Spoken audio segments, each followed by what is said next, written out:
ఈ పానీపూరి చూసాక ఒకటే అనిపించింది, బయట తినడం కంటే ఇంట్లోనే చేసుకుని హెల్దీగా తినడం మంచిది అని. పిల్లలు కూడా ఇష్టంగా తినేస్తారు కదా. పూరీలోకి మసాలా ప్రిపేర్ చేసేద్దాం. కుక్కర్ గిన్నెలో నైట్ నానబెట్టిన బఠానీ, ఆలు, సాల్ట్, పసుపు, కొంచెం వాటర్ వేసుకొని మూత పెట్టేసుకొని 5-6 విజిల్లు రానివ్వాలి.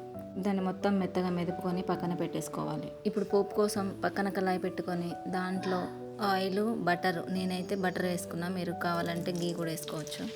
1 స్పూన్ జీలకర్ర, బగారా ఆకులు, సన్నగా కట్ చేసి పెట్టుకున్న ఆనియన్స్, మిర్చి గోల్డెన్ బ్రౌన్ కలర్ వచ్చే వరకు బాగా వేయించుకోవాలి. తర్వాత 1 టీ స్పూన్ అల్లం వెల్లిగడ్డ పేస్ట్ వేసి దాని పచ్చివాసన పోయే వరకు వేగనివ్వాలి. దాంట్లోనే సన్నగా కట్ చేసి పెట్టుకున్న టమాటోస్ మెత్తగా ఉడికి ఆయిల్ పైకి వచ్చే వరకు వేగనివ్వాలి. దాంట్లోకి సరిపడా ఉప్పు, పసుపు, కారం, జీరా పౌడర్, ధనియా పౌడర్, చాట్ మసాలా వేసుకొని బాగా కలుపుకోవాలి. ఒక్కొక్క ఏరియాలో ఒక్కొక్క తీరుగా చేస్తూ ఉంటారు కదా. నేను ఇలా పిల్లల కోసం ఈజీగా తొందరగా అయిపోయేటట్టు ఇలా చేస్తాను. ఇప్పుడు ముందే ఉడకబెట్టి పెట్టుకున్న బఠానీ ఉంది కదా, ఆ మిశ్రమాన్ని దీంట్లోకి యాడ్ చేసుకోవాలి. యాడ్ చేసుకున్నాక తగినంత వాటర్ పోసుకొని 10 నుంచి 15 నిమిషాలు బాగా ఉడకనివ్వాలి. పప్పు ఎంత మెత్తగా ఉడికితే అంత మంచిగా టేస్ట్ వస్తుంది. నాకు ఇది ఉడకడానికి 10 నిమిషాలు టైం పట్టింది. లాస్ట్గా కొత్తిమీర వేసుకొని పక్కన పెట్టుకుంటే సరిపోతుంది. ఇప్పుడు పానీ ఎలా ప్రిపేర్ చేసుకుందామో చూసేద్దాం.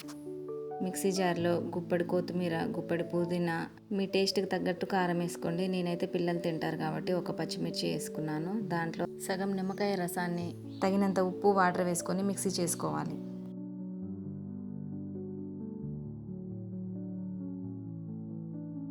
మిక్సీ పట్టుకున్న దీన్ని వడగట్టుకోవాలి. దాంట్లో తగినంత వాటర్ యాడ్ చేసుకొని పక్కన పెట్టేసుకోవాలి. దీంట్లో చిన్న నిమ్మకాయ సైజ్ అంత చింతపండు రసాన్ని తీసి పక్కన పెట్టుకోవాలి. దాన్ని ఈ రసంలో యాడ్ చేసుకోవాలి. దీంట్లో తగినంత సాల్ట్, కొంచెం బ్లాక్ సాల్ట్, పానీపూరి మసాలా వేసుకొని కలుపుకొని పక్కన పెట్టేసుకోవాలి.